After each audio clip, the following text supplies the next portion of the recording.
വർഷത്തിലൊരിക്കലുള്ള ഓണനാളുകൾ ഇതാ വന്നു കഴിഞ്ഞു. സന്തോഷത്തിൻ്റെയും ആഘോഷത്തിൻ്റെയും ഒക്കെ ദിനങ്ങളാണ് ഓരോ ഓണവും നമുക്ക് സമ്മാനിക്കുന്നത്.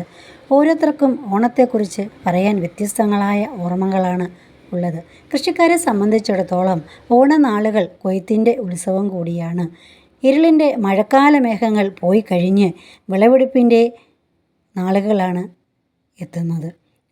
അതുപോലെ തന്നെ ഓണനാളുകൾ നാം ഇന്ന് കാണുന്നത് പോലെ ഒരു ഉത്സവം മാത്രമായിരുന്നു ഇല്ല. പ്രകൃതി മനുഷ്യനായി വിരിച്ചു വെച്ച പച്ചപ്പിൻ്റെയും ശാന്തതയുടെയും പരിശുദ്ധിയുടെയും ഒക്കെ പ്രതിഫലനം കൂടിയായിരുന്നു ഓണം. പണ്ടൊക്കെ നാം ഒരു കൂട്ടം കൂടിയാണ് ഓണം ആഘോഷിച്ചുകൊണ്ടിരുന്നത്. കൂട്ടുകുടുംബത്തിലാണ് ഓണം ആഘോഷിച്ചുകൊണ്ടിരുന്നത്. വീട്ടിലെ അംഗങ്ങളെല്ലാം ഒത്തുകൂടി തറവാട്ടിലേക്ക് എത്തും. എന്നാൽ ഇന്ന് അങ്ങനെ വല്ലതുമുണ്ടോ? എല്ലാവരും സ്വന്തമായിട്ട് ഓണം ആഘോഷിക്കുന്നു.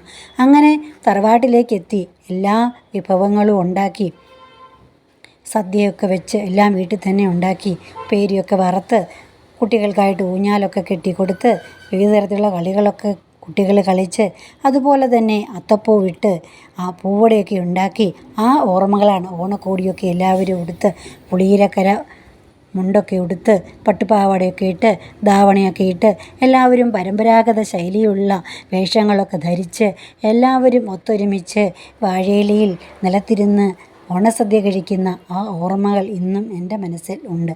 അപ്പോൾ എല്ലാവരുടെയും മനസ്സിൽ അങ്ങനെയുള്ള ഓർമ്മകൾ ഉണ്ടെങ്കിൽ പങ്കുവയ്ക്കുക.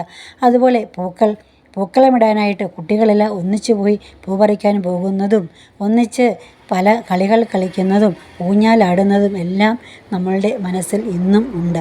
എല്ലാം മാഞ്ഞു പോയിക്കൊണ്ടിരിക്കുന്ന ഓർമ്മകൾ മാത്രമായി മാറിക്കൊണ്ടിരിക്കുന്ന പഴയതെല്ലാം നമ്മൾ ഇനിയും ഓർക്കുക. ഓണം ഇനിയും വരും. നഷ്ടപ്പെടാതെ ആ പഴയ ഓർമ്മകൾ വീണ്ടും എല്ലാവരും കാത്തു സൂക്ഷിക്കുക. എല്ലാവർക്കും ഓണാശംസകൾ.